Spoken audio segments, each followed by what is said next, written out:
Welcome everybody to the Shloshim in the name of the family, to the Shloshim of our dear father, Rabbi Eliyahu, Rabbi Sharini Kaporas Mishkovai.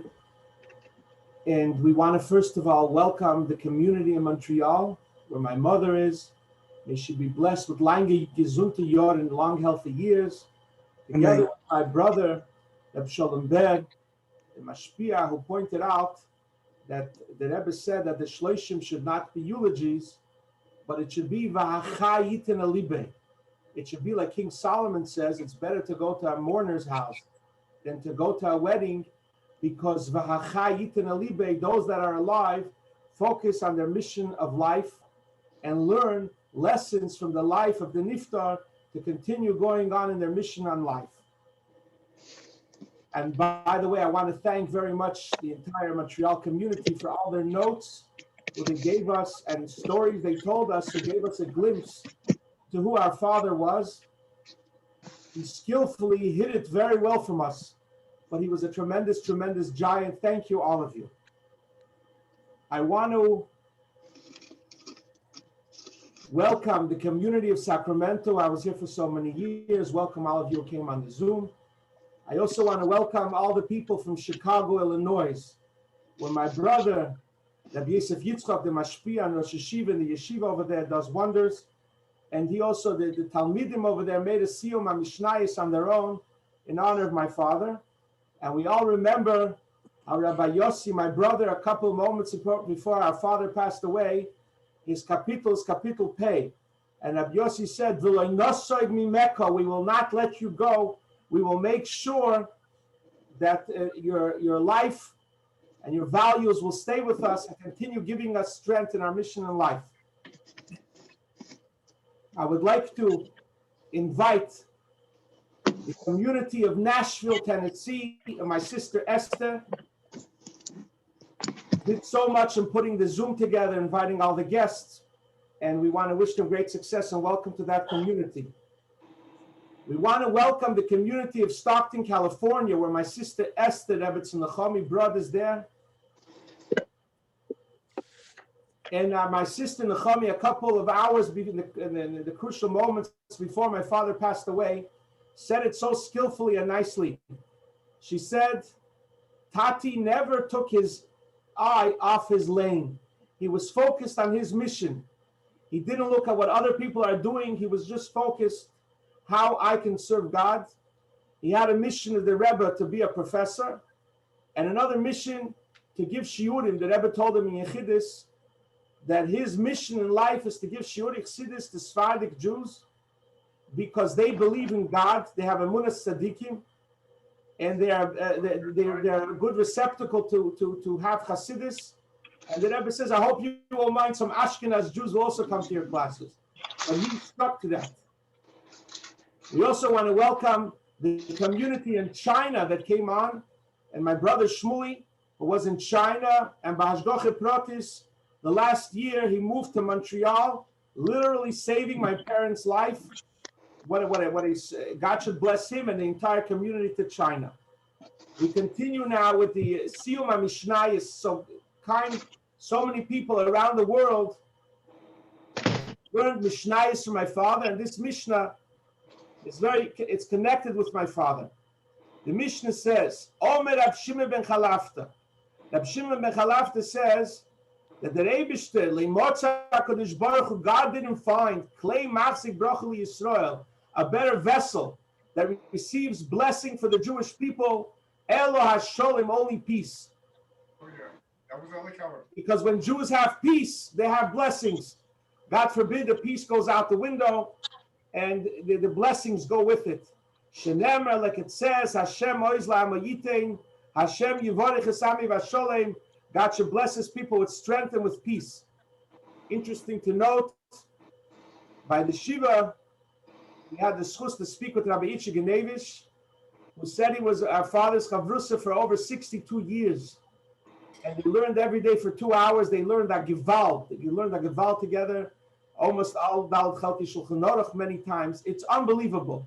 But one thing Rabbi Itcher pointed out, he said, maybe 5 times I agreed with your father during the 62 years.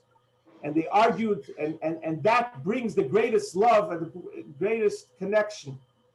Because the Tesis Yom Tov asks, why does the Mishnah end with the Tesis Yom Tov says, because you would think you learn all this, it's about arguments of the rabbis. You could think this is just people arguing the whole day. So that's what the Mishnah says. Because of this comes the greatest peace and the greatest love. So we see this, that my father helped through love and peace and learning Torah, that really created such amazing relationships.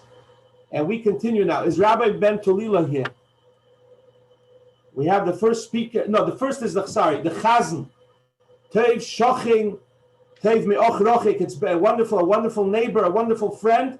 We would like to call upon, after we finish the Shisha Siddur Mishnah, to say the traditional prayer of Keil Moli Rachmim, God should have mercy on my father's neshama, and on all of us connected to him to continue the work to bring Mashiach. Rabbi Zalman Meroza.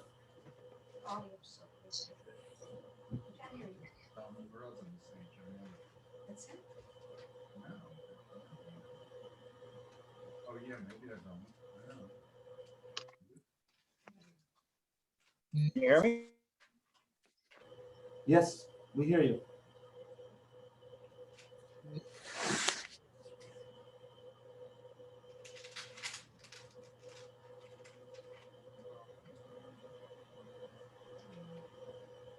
We don't hear you now. We don't hear you. We don't hear you.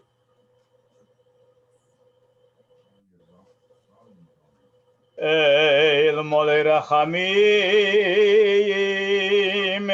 Shoyechem B'Meroimim Hametzei Menuchon Yecheino Al Kanefei Ashechino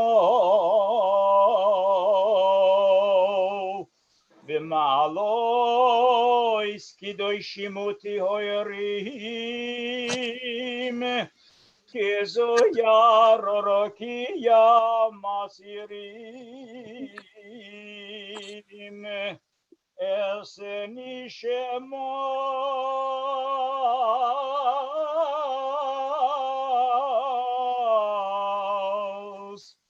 Borav Rebbe Eliyahu B'Reb Moshe HaKoyen Sholach Li'olamoi Ba'avur Shebnei Mishpachtoi V'Yididov V'Talmi Yidov V'Emnot Bulitzidoko B'li Neder B'Yad HaZikoras Nishmosoi Oy begane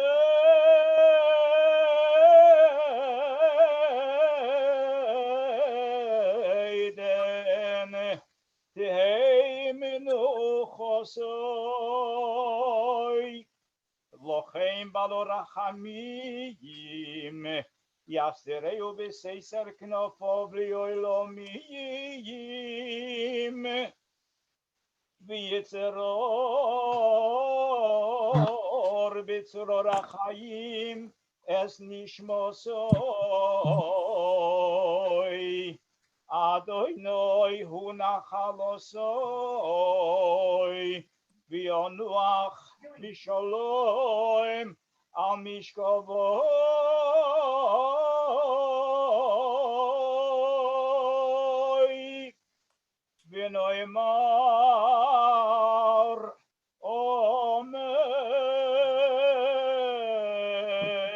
Amen. Amen. Yeshikoyach Reb Zalman. We continue now with Rabbi Ben Tolilo. By him, it's 2 a.m, and he learned with my father in his youth, and now he's turning over the whole Central Africa. Without any further ado, a very good friend of the family and a very good friend of our father, Rabbi Ben Tolila. Hello, Rabbi Cohen. Thank you for giving me the opportunity to participate in this event. I thought indeed it's 4 o'clock in the morning by me, but I thought it was important that I participate and say a few things on the memory of your father. We all owe something to our parents and to our fathers. My story was that I came from a traditional home, and I was in a Jewish school in Montreal, not yeshiva. And my father very insisted that I did the whole parsha for my bar mitzvah. So I wasn't that happy, but anyhow, for a whole year, I prepared to learn. And my bar mitzvah was held at Merkaz Sefarad by Rabbi Zagui. So I learned very nicely. And Rabbi Zagui told me, maybe you prepare for Mincha in Tu Shabbosim. So, you know, I said, maybe it's a good idea. So I learned the laning for 2 weeks later, was Pashas Kiseitze, and I was on my way to shul, but it was a bit early. On my way to shul, I meet someone who tells me, where are you going? I told him I'm going to shul, to Merkaz Sefarad, Rabbi Zagui. So he tells me, it's very early, you're too early, maybe you come to a shir with me. So I told him, well, okay, a shir. I was never at a proper shir Torah. And he took me to Rabbi Eliyahu. It was the first time that I met him. He was, as everyone knows him, a very sober person, and his words were very counted. He wouldn't say not much, not more. And right away, I remember we learned the Tzich of the Rebbe, and then afterwards a Perek Tanya, and it hit me. And I told him that I want to continue. I want to keep on coming and learning. So I remember that I would come almost every day at night or in the evening, whenever he would tell me to come on Shabbosim. And I literally spent with me hours on the phone and hours learning with me. I would come over. I remember all the kids who are now, Baruch Hashem, Shloshim, very young. And he was madrich me until I went to yeshiva. The year afterwards, I went to yeshiva, and he spoke to my parents that they should let me go to yeshiva. And he left a big impact in my personal life. I remember a lot of the people who attended the shir were much older than me. They were like 20 years older than me, but the way that he gave the shir and the way that he spoke, you sensed, and you sensed the whole time emes and a devoted chassid. I remember after Gimel Tammuz, when I came back, I flew to New York, and then I came to Montreal, and the first I saw him, and we're all devastated, and he took me on the side, and he spoke to me, dvarim shel ta'am, simple things that you wouldn't think of until he was able to be ma'ated me to go and continue my shlichus and so on. So he's Yezich Baruch, and a lot of brachas to the whole family. You should continue in his path. He was a humble person. No one knew what he was, the greatness of that person, what he was, but he impacted so many lives around him. Thank you so much, Rabbi Shlomo, for being up at this time in the morning and sharing with us his wonderful words. The Eibusha should venture with much hatzlocha to continue touching all the people you touch in Africa and throughout the entire world. Can we see this nefesh? We continue now with a chaver of my father. He was actually born, I think, around the same time as my father, I think Tafshin Aleph. A very, very dear friend. They shared a lot in common. He's the rabbi, we all knew him as the rabbi of the Maimonides Hospital, and does so much for spreading Mashiach, for spreading goodness. And we want to hear from a chaver, our father, Rav Ephraim Shmucher.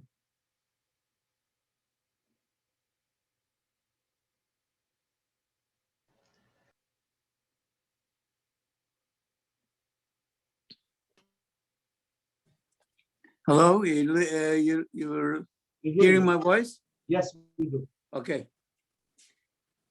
As you know, the Rebbe said that you don't do hespedim by Chabad, and it's a chayit and libe. The purpose of this is to really learn from a person that was exemplary, and he was mamash dugma chaya. If you wanted to know what a chassid of Tanya has to be, you looked at the Rabbi Eliyahu, the Cohen of Rabbi, who was really a dugma chaya, a prodigy of the Tanya. You know that we used to have Fabringans, and in Fabringans he would come, and we had different discussions taking place. And in discussions, they would always come to, about the difficulties of how to overcome certain things. And it's about being a Beinoni or not. And there was somebody who presented it as a very difficult thing to do. So Rabbi Eliyahu countered him and said, what are you talking about? You have to have control, and that's it's it's not something that don't put it in the heavens. It's down here below. We can achieve it. And he said it with such simplicity, and he said it with such a emzdigkeit that you see that at halbadem. So not something, wasn't a discussion that has to do that means psychological or interesting meditation about certain things. He was speaking about the emes the way he knows it and he feels it. And when he said it, it made an impact on everyone around him, especially on the people that knew him very well. So you call him divrei emes, and you realized what the Eliyahu is all about. I myself have a connection to my late Chaver Eliyahu Zechrin Bacha, going back in the beginnings of his and joining Chabad and so on, and we learned together, and we learned together even when he got married. We learned together for some time, and then later on, because he was busy and I was busy, but our brotherhood and friendship did not stop at that moment, but it continued and grew much, much stronger. So I want to say that when a person wants to know what is the Dug Mechaya, a Chosid Amiti, we have a person to have looked at and remember him. That was Rabbi Eliyahu Zechrin Bracha. And what is a Yid Amiti, a person who serves Hashem in every way possible. And I would say to you that I used to see Eliyahu walking and with a tehillim in his hand, whatever, a sefer always in his hand.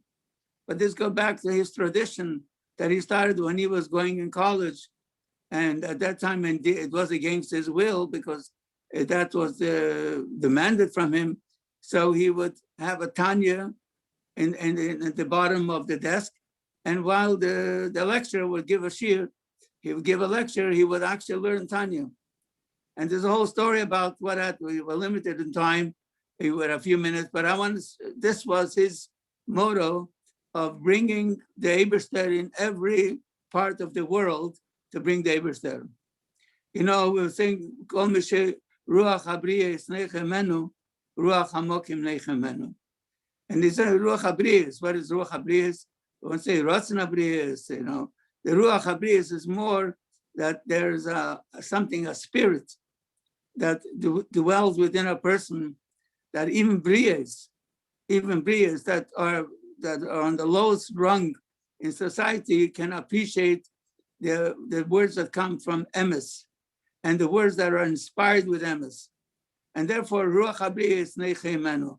And Neichei Zeichel by Hanocha, they were led by this prison, with this special feeling that they had with this encounter with this special person, to change their lives, to stop being briyas and to go higher on the ladder of Yiddishkeit and Menschlichkeit. So when I looked at Eliyahu, I always felt that he exemplified not only in Torah, the way he learned Hasidus and gave shiurim and everything else, but also in Midas. Whenever there was a time people wanted to say something negative about somebody, he turned it around. He wouldn't want to accept it at all. He would just make sure that the subject matter is dropped, because he wouldn't want to tolerate it at any moment. So this is something that Eliyahu had taught us, that Yiddishkeit is applied to him. That's why we say Hamokim, Ruach Hamokim Nechemenu, that he made this, that who became B'Shalelom, that the Eberster became B'Shalelom.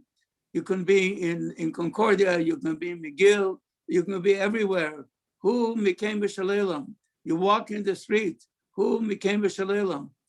Ve'ino Elam became it. And this is what his devotion was to the Eberster, to being a chassid of the Rebbe, a chassid amiti. And therefore, we mourn such a person's passing of a chassid ben Oretz, because he was exemplified in what is Hasidus Chabad all about. Midei Teves and Haskola in learning Hasidus. And he was a great mind, because I know the steps that he took, how he went from Michael El Choel so fast in such an unbelievable pace, that he was able to accomplish things that other people would take so much more time. But he utilized his abilities and talents to serve the Eberster. And therefore, if it was in French, it was in French. If it's in English, and if he said a Maimer in Yiddish, it said a Maimer in Yiddish. It to spread Yiddishkeit, Torah mitzvahs to him was his whole life's mission. And of course, we see what a legacy he left behind. And I can say one thing: to be a son-in-law or a grandson, to become a grandson, you have to have a special schus. He is a grandson of each of the Masmid. He's known the beginning of Chassidus.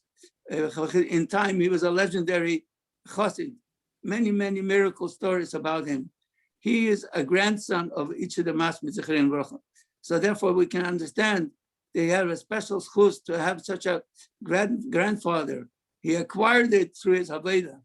And therefore, we say that it's a loss, but we're living now in very special times. We know that it's being Kitzaran and Sheikh Neofer. And the Rebbe said many times that tzaddikim and special people will come up even before the regular Tchias HaMesim. So we'll be able to see Eliyahu down here below with the revelation of the Rebbe Melech HaMashiach. Amen. And das soll sein Bekor Mamish Amen. Amen. Das soll sein mit dem Moch Hashem Dima Mal Kaponim. Von jetzt an die Family haben nur Surah Steves B'Teva Nirvaniga. We go on now to the Mora de Asra from Montreal. World-renowned Rabbi Beryl Bell, who does so much for our Avotzas HaTorah. I just want to add a short anecdote. Rabbi Bell, there's people here in Sacramento who started learning Gemara every day because I taught them your class of Sinai to cyberspace. So they know what the Gemara wants. And they say, wow, now we could learn Gemara and really appreciate it. So he spreads Torah in Montreal and around the world. Without any further ado, the Mora de Asra of Montreal, Rav Beryl Bell. Okay, for the introduction, and I'm sure that all of the svarim that you for yourself have printed and all the Avotzas HaTorah is the main Keach HaMeshach. On behalf of the community here in Montreal, we're certainly privileged to have Rabbi Eliyahu in our midst. And as Rabbi Shmukler mentioned, that he was influential in the French-speaking community, in the Yiddish-speaking community, in the English-speaking community, and reached out to everybody in all different sorts of ways.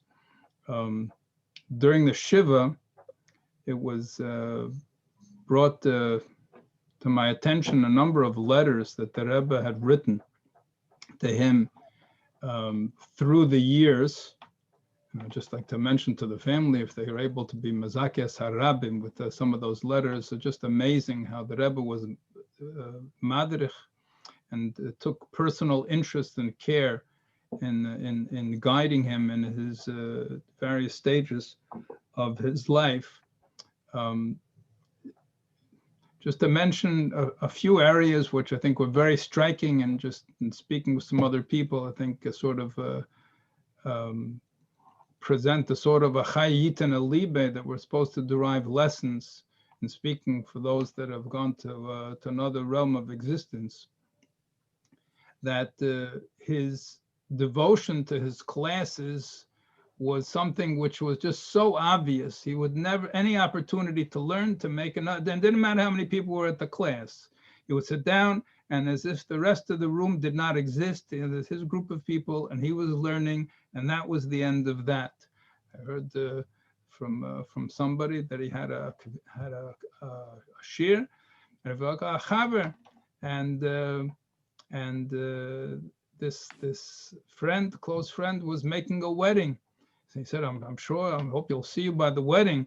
He says, I just have to double check to make sure, because I have a kfiyas, I have a shir that time, so I'll be there, but I'm not going to let it disturb the class. The people shouldn't have to endure me missing as a result, and it left a greater impression probably than it would the participation at that time. It came to the Chasnim's time another once the shir was finished. But when it came to Limud HaTorah, and especially Limud HaChassidus, and spreading out the well springs of Chassidus, so there was never a moment lost by Rebbe Eliyahu. But there are other areas which he was perhaps more easier. It was easier to hide. So speaking with the Tzvi Shkarari and Mashpia, and they were Chaverim for over 20 years, going every Sunday on Mefsoim to the Y. And he said that the Rebbe Eliyahu said, the Rebbe Eliyahu gives a shiurim Chassidus. He says, when does he feel like a chayil, like a soldier of the Rebbe? When he goes to the Y to do mifta tefillin, to put on tefillin with Yid, and then you feel really like a soldier. And it's such a herge. He said, when he came back from the hospital, he said he went to visit him, and he said, no, when is the Y going to open up? We should be able to do mefsoyim. So that was the first thing on his mind. He came out of the hospital, and or to have to, when are we going to be able to reach out to another Yid and be mazak another Yid with the mitzvah tefillin?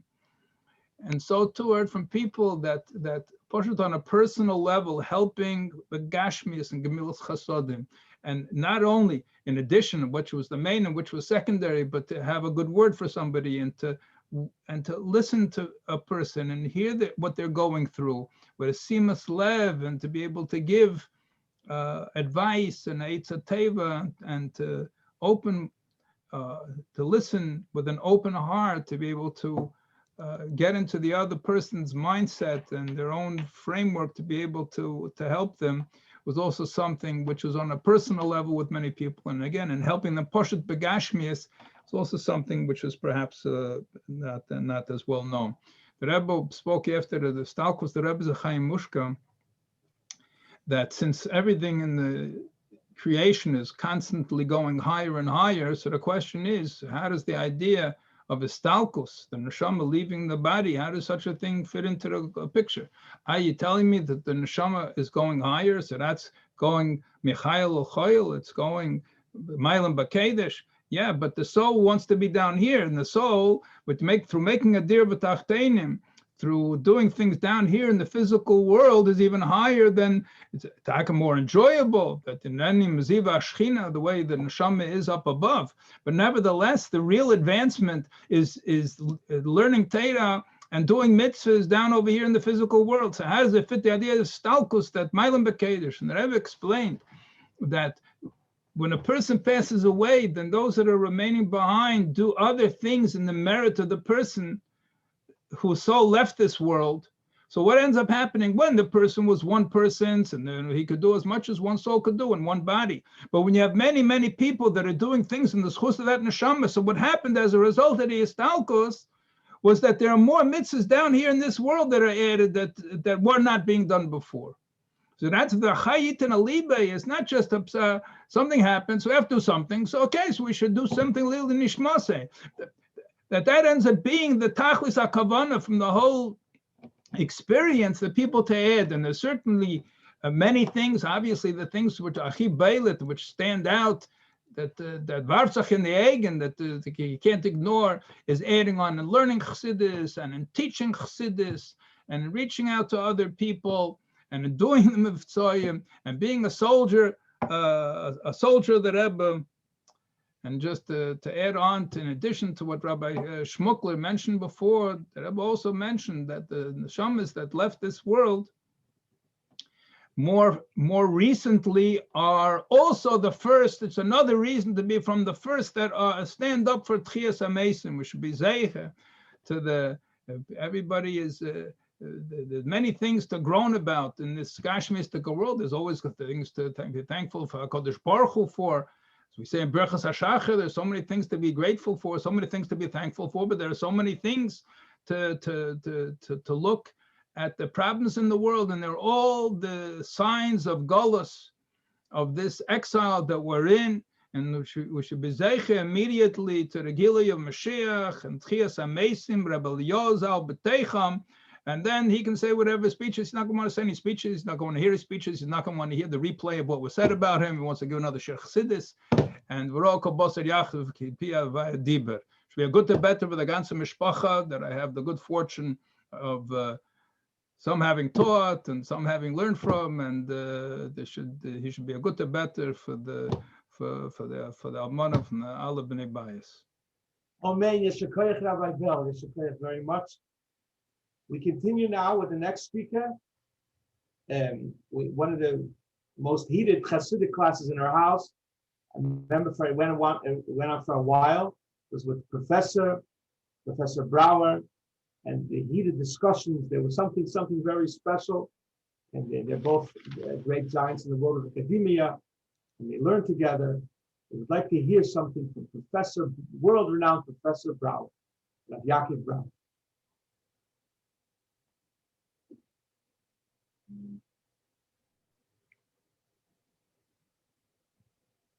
We don't hear you. We don't hear you. We don't hear you. We don't hear you. Unmute yourself. Okay.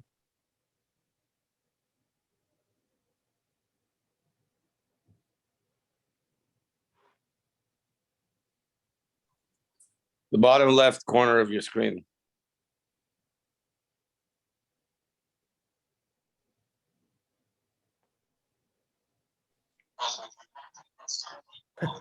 Sorry, We got it. We hear you now. I still live in the previous century. As she applies for the senior rabbi at our temple, that she might be applying for the. Are we all right? Hello? We can hear you. We can also hear something in the background as well. Well, that's not from here. So we moved to Montreal in 1975. I was a very recently attached to Chabad, Chassidus Chabad, and Lubavitch. I was from for many years before, but the Chassidus caught me in a very powerful way. And it wasn't long after that I got involved with Chassidus that we had the good fortune to move to Montreal.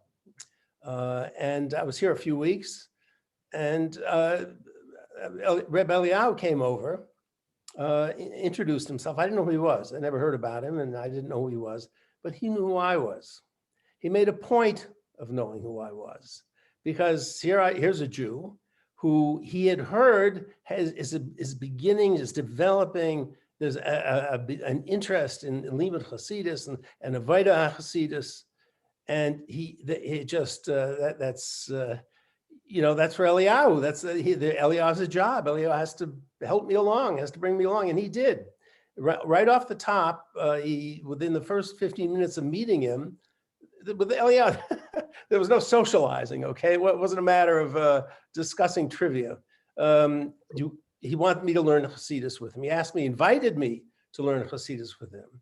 Well, I was quite taken by that. I was very surprised. He was actually very, very sincere. So we started to learn Ranat together. We started to share them. It's like that was the shir that you were thinking of when you mentioned it. And we became, the word close is probably not right. I became a devoted student of his. And there are certain aspects of Eliyahu. He was not an easy man. He was not an easy man to get along with necessarily. Why? Because he was a man of truth. And most of us haven't quite reached that level. And he was incapable of Falschkeit. He was just incapable of it. So we often had many heated discussions, as you pointed out. I learned a tremendous amount. There's no question about it. The things I learned the most, though, the most important, the most valuable lessons I learned from him were from his behavior, the way he conducted himself. I began to realize after a while that Eliyahu Cohen, the great Eliyahu Cohen, there is no Eliyahu Cohen. He doesn't exist. There is no place in him for himself. He's just, as people have said previously, the man was, there was no time, there's no such thing as time. There was not a second. Because if there's a second, there's something to do with that second that has not been done. There's someone who should be learning Hasidus who is not learning Hasidus. There's someone who needs some help who should, he did not, I don't really believe he saw himself. He had no place for himself. He had no time for himself because he was engaged in these things, all in a way, and this is the most beautiful thing, in a way of pshitus, the straightness of the man, the pshitus of the man, the emes of the man. All of these things could make him a hard person to deal with sometimes, but you benefited, you gained, you learned, and you developed a certain sense of humility yourself by seeing such an individual, how such an individual behaved and acted. I'll just tell you one quick story. There's not much I can tell you that others haven't already said. Eliyahu, Avram David Teitelbaum, and myself were somehow convinced by Simcha Zirkin Olav Shalom. There was a time in which the Rebbe was very anxious that ministers of state and leaders, national leaders, provincial leaders, whatever, would be told about Shev Mitzvahs B'nai Noach. And it was a very big mitzvah. It was quite a push.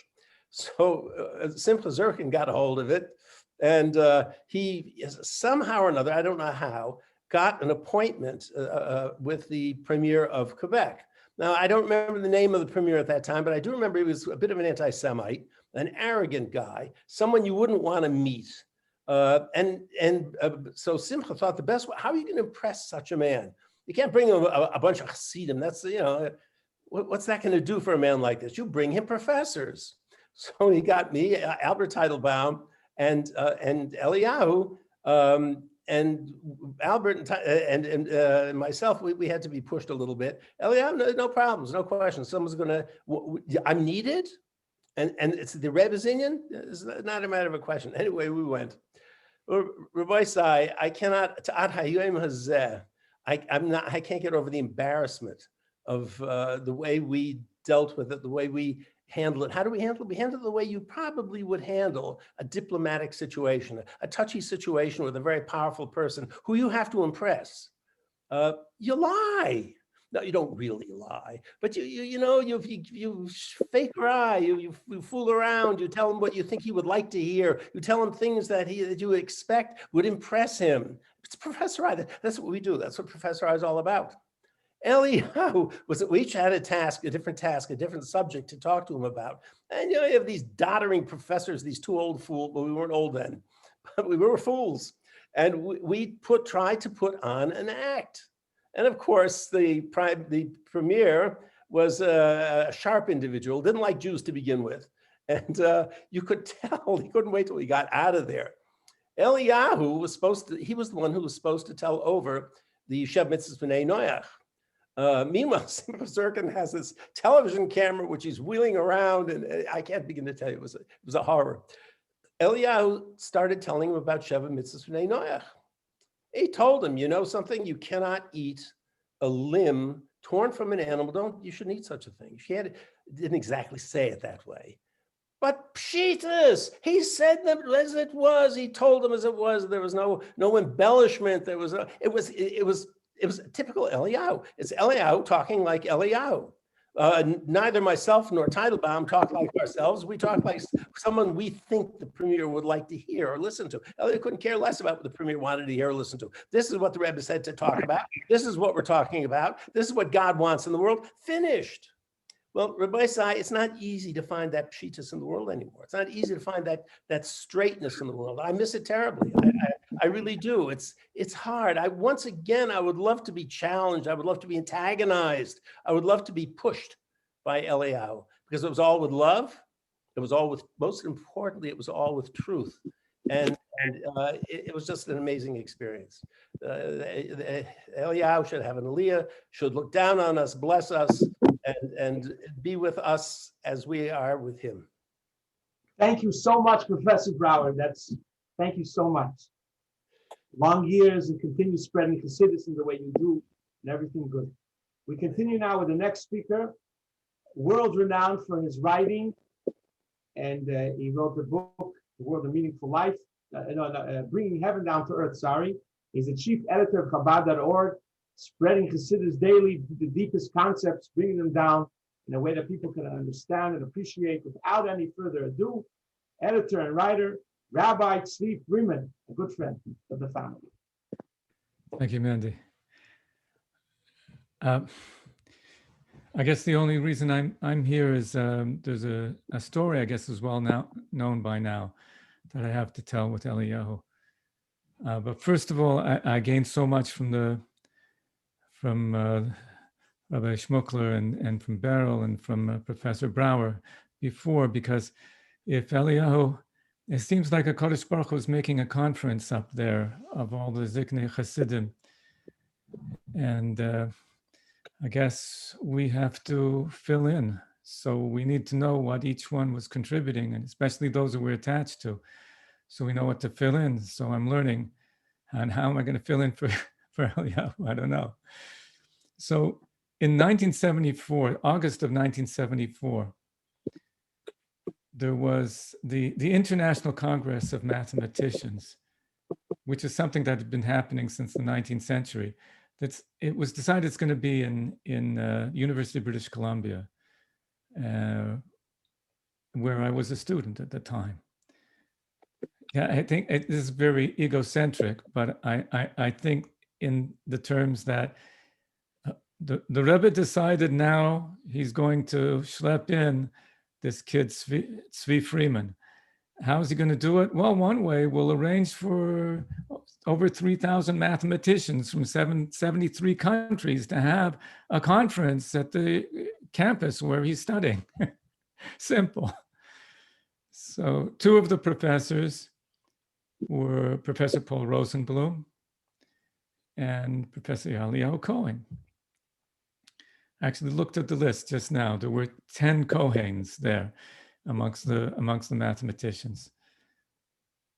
So this was at the same time that 4 Bochrim came on Merkers Shlichus to Vancouver. One of them being Yossi Hecht, who later went on Shlichus to Eilat. It was one of the great Chezrim in 770. Another one was Gabriel Marzel. He's in Sfas today. So these were heavyweight guys. So first I got to see them, the Merkers Shloshim.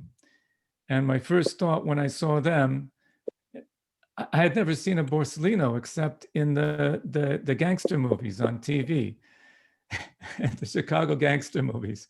So I saw black hats, but they had beards. I saw mafioso with beards. What's this?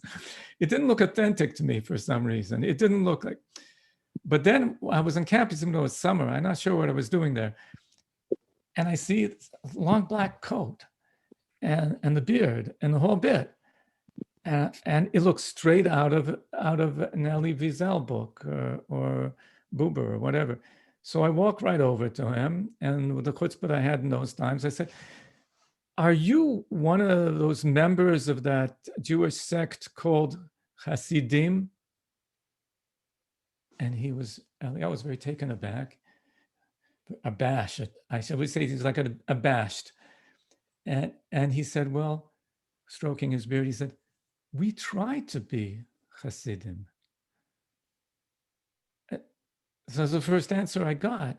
We try to be Hasidim. So from that, I learned 2 things. Maybe it's 3. One is that the Chassid speaks in the plural. He says we. Okay. But mainly that it's not that you are a Chassid, but you try to be one. You're always trying to be a Chassid. I want to be Chassid. And the other is that what is a Chassid? Somebody who, when you ask him if he's a Chassid, he says he's trying to be a Chassid. That's my story. The other time was, the second time was many years later. Eventually, I ended up in Morristown, New Jersey, learning there. And we came up for a student conference in Toronto, and I couldn't get back across the border. So I took a bus over to Montreal, And Friday morning, Friday afternoon, I appear in the yeshiva there in Montreal, and with my backpack and the whole bit. And people find out, oh, you need a place for Shabbos. So remember, there are two people, Eliyahu and someone else, I can't remember who it was, who were fighting. I found him first. No, he's coming to me. I found him first. And it was Eliyahu who stood ground that since he insisted he found him first, therefore he has the right to take him. It was, I felt like this, like a pretty girl that they're fighting over. Could you do it louder? Okay, and then later on, we ended up coming to learn in Kollel. We came over to his home a few times. He was one of the first to invite us to his home. And I observed him because this was my model chassid. This is what a chassid is supposed to be. I was never good at imitating that model, but at least I know what it is that I'm supposed to be trying to be, because that is the model chassid. That's all I got to say. Thank you, Rabbi Tzvi. Thank you so much. And Atzlach Rabbi continue spreading Chassidus as you so. Listen. We have now the honor, the family has the honor Nando. Rabbi Chitzroni, who was the chaplain and the rabbinical advisor at the hospital, who for the entire 9 months has been such a champion for our father. We all want to thank him. Through thick and thin, he was there to make sure that we were able to speak to our father. His wife cooked food for our father, brought him any svarim he needs, was there for him. We're so thankful. The whole Montreal is thankful for all the chasodim that he does. We would like to call upon Rabbi Chitzron. Good evening. It's really inspiring to hear old chavrusas and people that you know for many years. I feel embarrassed in front of them, but it's like this. I think that this week is Pashas Truma. Truma is giving a donation. In donations, there are many levels of donation. The highest one is that the person that is giving the donation does not know who it is that he's giving the donation to, and the receiver does not know who he gets the donation from. And just as it is bigashmiut, the same applies to ruchaniyut, in helping another and influencing another. Why? So there won't be any embarrassment. Once there's no embarrassment, the recipient can receive much more, and much better. And I think that with Rabbi Cohen at the hospital, at the time that I was there, I don't know if he had the intention or not, but any word that he was in, any doctor, any staff member that he was in touch with, he had an influence on him. I could see it for the second time when he came back to the hospital, and I spoke to doctors that saw him in the ICU the first time. They right away remembered him, and they said, "Oh, Rabbi Cohen, wow, of course. What a story you told me. What an experience I had with him. What a nice person. I wish I had more patients like this," and so on. It was really with every staff member. However, because it's not a eulogy, rather it's something that we should learn, or lessons that I learned from it. So I'll share two experiences of two things that I learned also in a way that not at the moment that it happened, I didn't really realize that there's a lesson to learn, because Baruch Hashem, the first wave was very active at the hospital. But later on, when I started reflecting about what happened in the past, then I realized how much I could learn from it. So I'll focus on two stories that happened and two lessons that I personally learned from it. And the first one was right after ICU. Was the first time that he got into the hospital was in ICU for quite a while. For quite a few weeks, he was intubated. It could be that if the sons would like to share the whole story. But after he was extubated, he was transferred to a different ward. And I came to visit him. I tried to come every day, sometimes more than once a day, and chat with him, put in fill in with him, and different things, trying to put his family in touch with him. And I realized that a big challenge that he had was nutrition. The guy, the rabbi, was barely eating anything. Rabbi Cohen was barely eating anything. The medical team told me, listen, he needs to eat. And the family told me, yeah, we know his food and him doesn't really go along together. He said, you know what, maybe if you'll be a little happier, you'll be a little more excited, maybe you will eat more. Maybe he will be willing to put something in his mouth. So I asked him, Rabbi Cohen, are you interested maybe that I'll bring a few books to learn? And he told me, yeah, why not? I brought Tanya, I brought Likutei Teva, and I brought Shulchan Aruch. Shulchan Aruch, after I spoke to his Chavusa, I checked with them what it is that they learned, and I brought this part of Shulchan Aruch. And as he saw the Tanya, he came back to the room with those books. His eyes became like stars. Oh, the Tanya Kadisha. Oh, and every line that he read, it was as if he was in a different place. It was literally as if he's going in his bed. He's going one tefach up. And after we learned a little bit of Tanya and a little bit of Shulchan Aruch, I asked him, Rabbi Cohen, maybe now you want to eat. We have good yogurt, or we have good this or good that. So he looked at me. He was surprised from the question, and he said, Barak, the neshama doesn't need to eat so much. I had Tanya. I had Shulchan Aruch. He didn't want to learn Likutei Teva at that moment. I had Tanya. I had Shulchan Aruch. I'm full. That's it. I can't have any more. I don't need anything anymore. I'm good for now. And it was something that you hear about it, and it's stories that you hear from different chassidim. However, this was a man that stood in front of me after being intubated for a few weeks.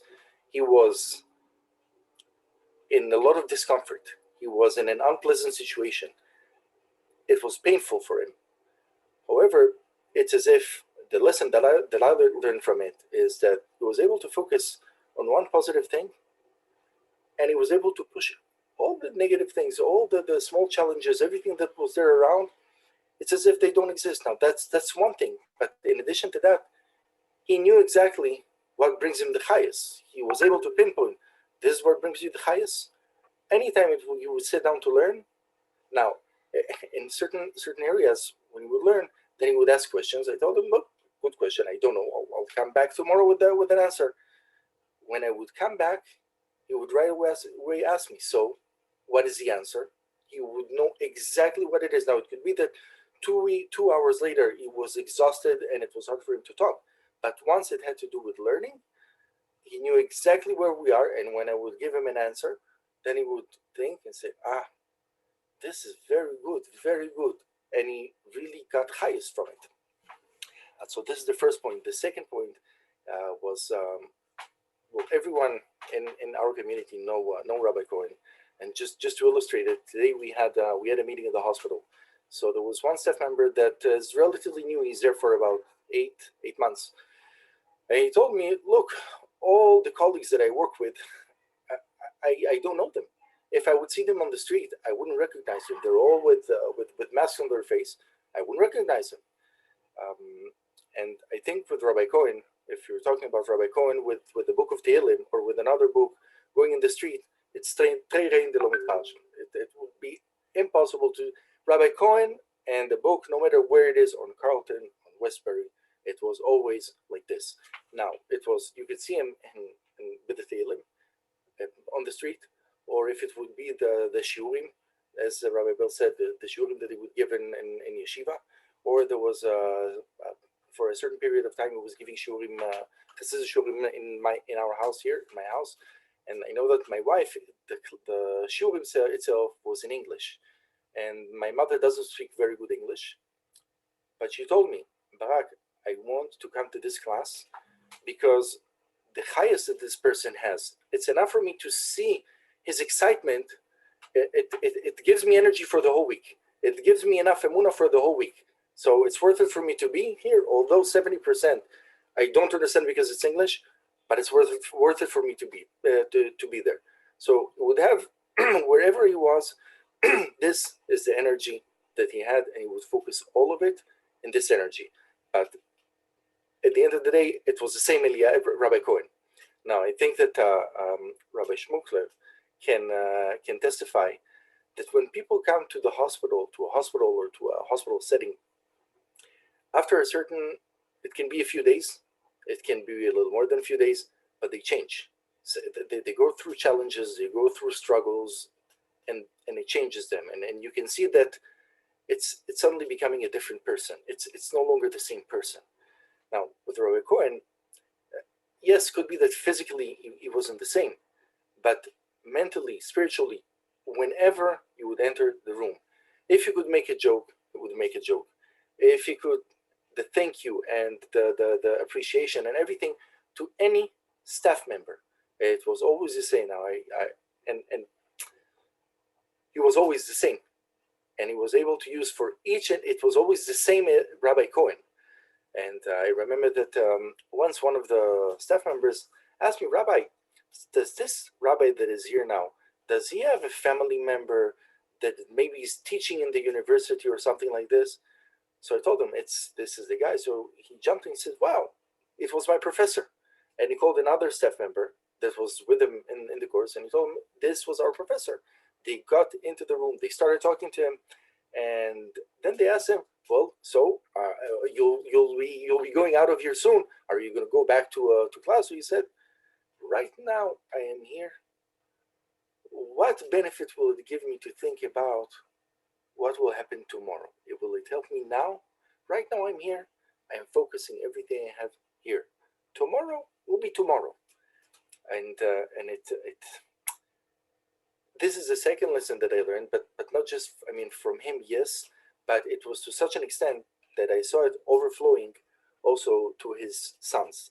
Now there are some of the sons that I know only through Zoom, and I hope we'll be able to meet and verbring and see each other physically.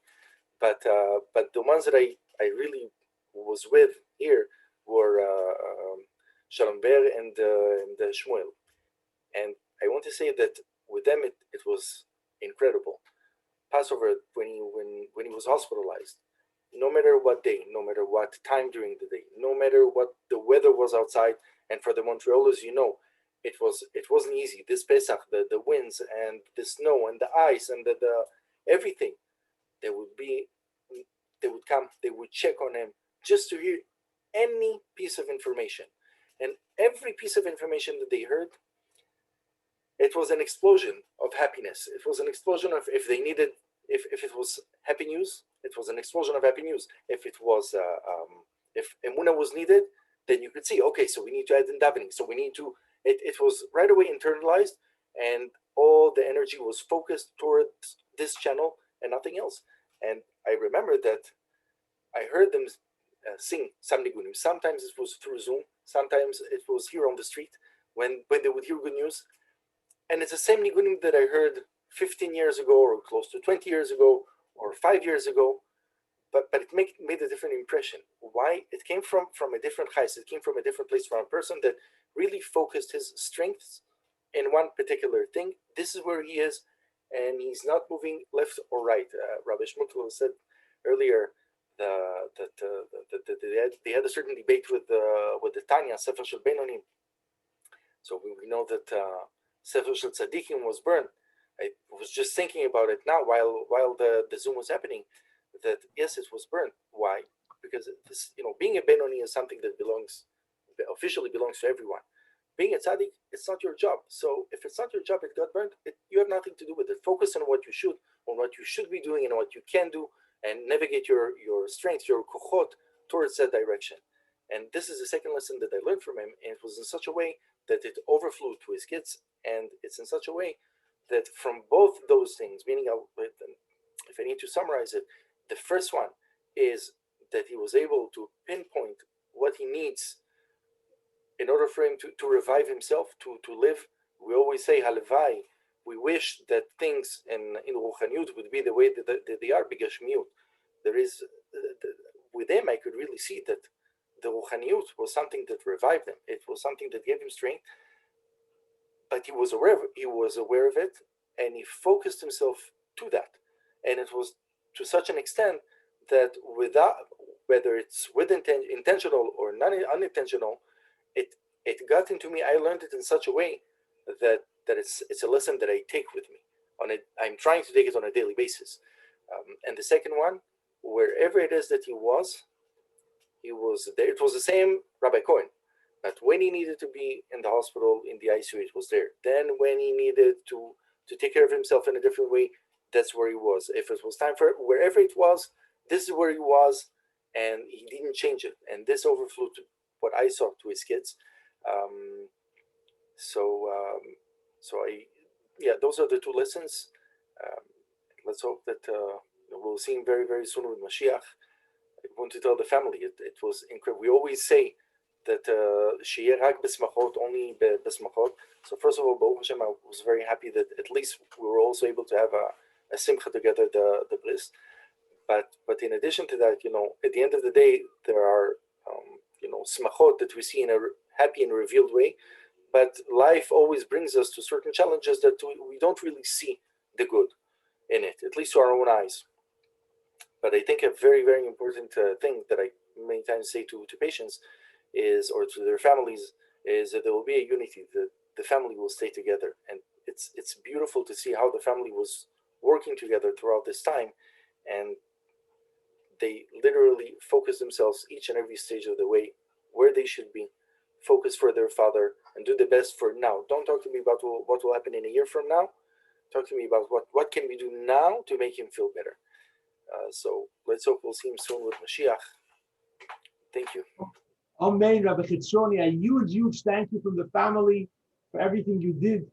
Just before we go over to the next speaker, I want to share a story related to what you were saying, Rabbi Chitzroni, about my father not wanting to eat.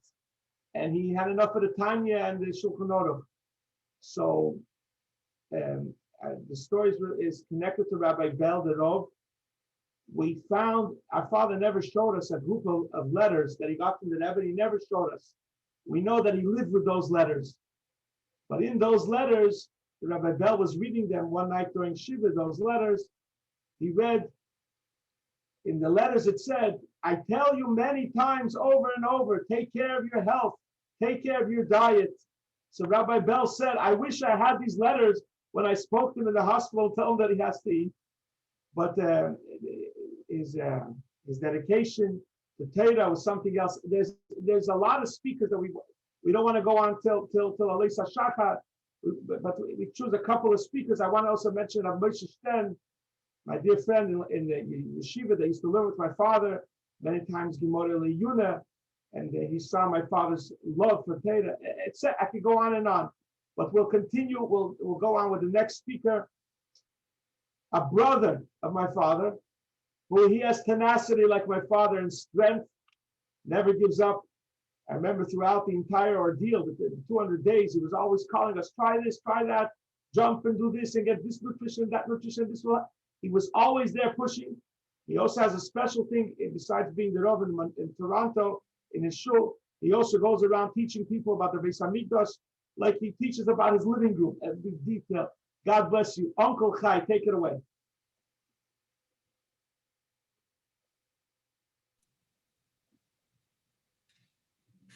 I should mention that my brother Yaakov will be listening, is listening or will be listening. And of course, I have to honor my older brother Yaakov, Alain. So Alain, if you're listening or when you listen, I hope you learned a lot from what's said tonight.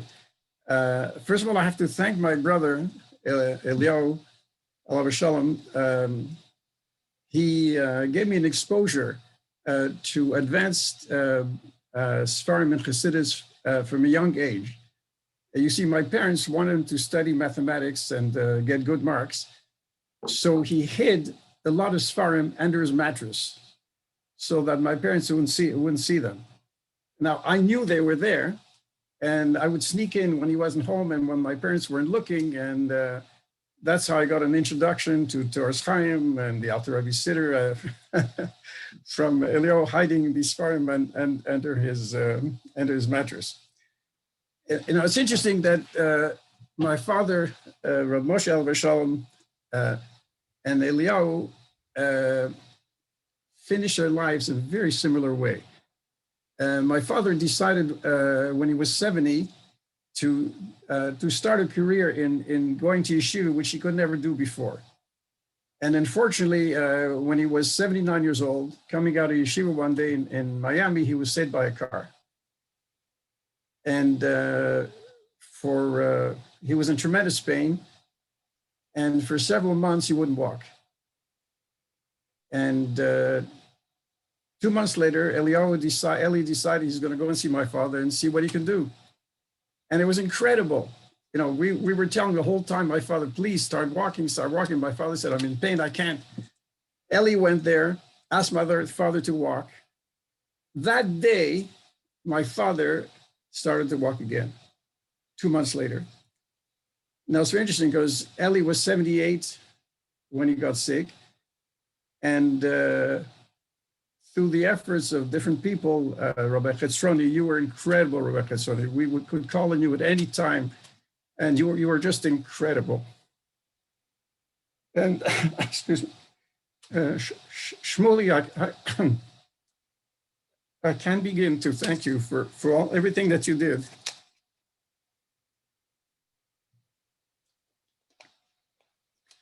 You fought with the hospital administration.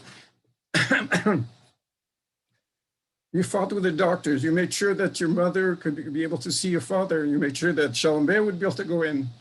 And they kept on saying no, and you kept on. So it was interesting that just like my father started to recover 2 months later, Eli also had an incredible recovery 2 months later. Incredible when you think about it. And so many times, Shmuley would tell me that the doctors would tell him, this is the last day. And Shmuley would not give up. And they would tell him, you know, we need the respirator for somebody else. We need the bed for somebody else younger. It's not going to happen.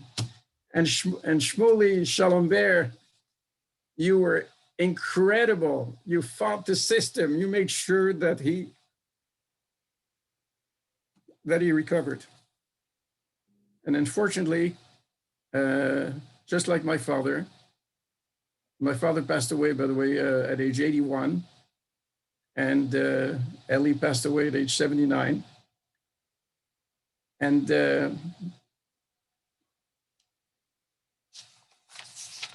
I'll go to a different story. In the year 2000,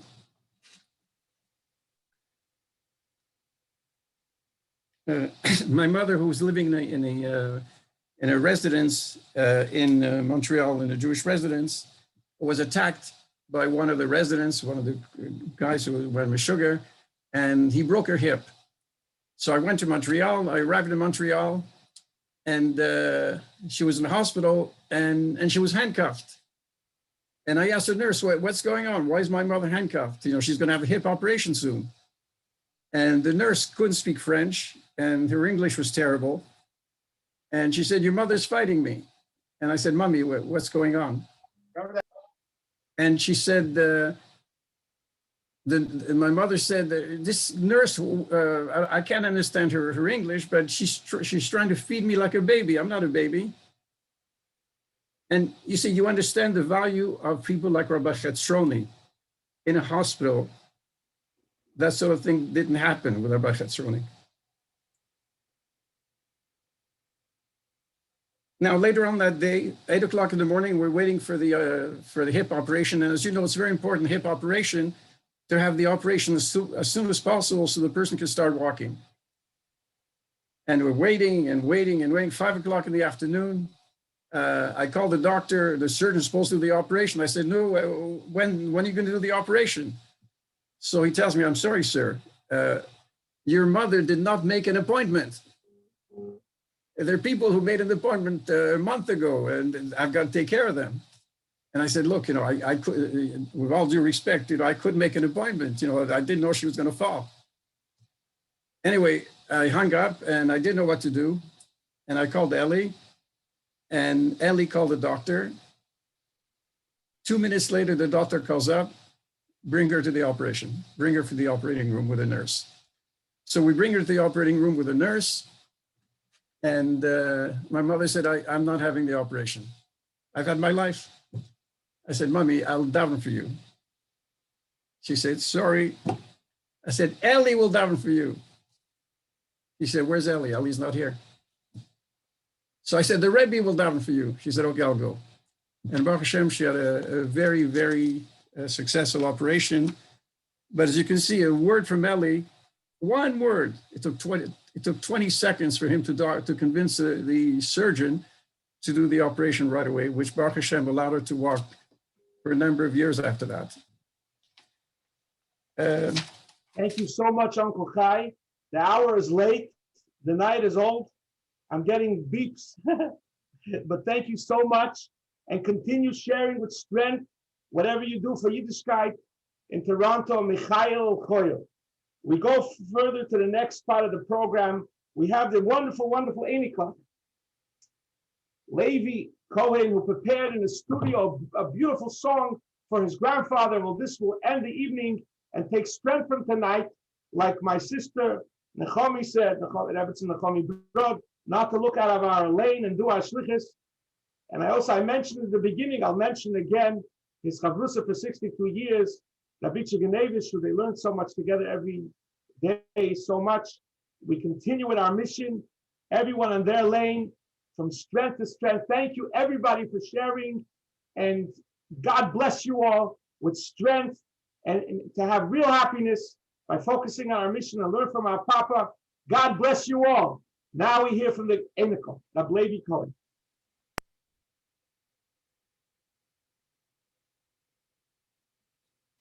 A chassid of the Rebbe committed all the way. Chassid the She'anagas every detail of the day. Reaching young and old with warmth and concern. Inspiring them all with chassidus he did learn. Walking down the streets, reciting words of Tehillim every Sunday at the Y, doing mitzvot tefillin, shiurei chassid. It's his passion and his life. It's his mission from the Rebbe. He never thought twice. Zaidi, you learned with us, played and laughed with us, singing and dancing, pouring on us brachas, zont, nachas, parnasa, and atzlacha.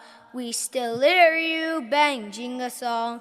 Zaidi, you taught us never to retire. A chassid of the Rebbe is young and on fire. Any challenge or voice in the way, we have the kayach to push away.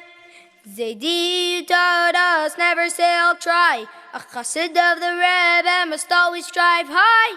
When we make achlatas and say I will, we have the strength to fulfill. Tayeret Zaidi, I want you to know, I've learned from your example how to grow. The Rebbe Shlechos I promise to do, dedicated just like you. Davening and learning, loving every Jew, until Mashiach comes and I'll see you. Did-it-I-I-I-I-I-did-da-did-da-did-dum, did-da-did-dum, ya-did-da-did-dum, did-it-I-I-I-I-I-did-da-did-da-did-dum, did-da-did-dum, ya-did-da-did-dum. Thank you, everybody, again for joining. And we also take strength. Thank you, everyone, for sharing such beautiful stuff. And the Eibusha should give everyone, we'll finish with Brichas Kianim. By Daber Adinoi al Moshe Leimer, Daber al Rabban Leimer, Kesu Baruch Shmo Yisrael Leimer Lahem. Yivrechecho Adinoi v'yishmerecho. Yoy Adinoi panav elecha v'chunecho. Yisra Adinoi panav elecha v'yosem l'cha sholem. V'somu eshmiya b'nei Yisrael v'ani avorachem. Amen. Wonderful night. We should all continue. Whoever gave us. Amen, amen. Toda Rabbi. Amen, amen. Okay. Everton, Nachomi, are we done? Is that Rabbi Genevish want to say something? Okay. Okay, a gute Nacht, everybody. Thank you so much. Gute Nacht. Thank you so much, everybody. Just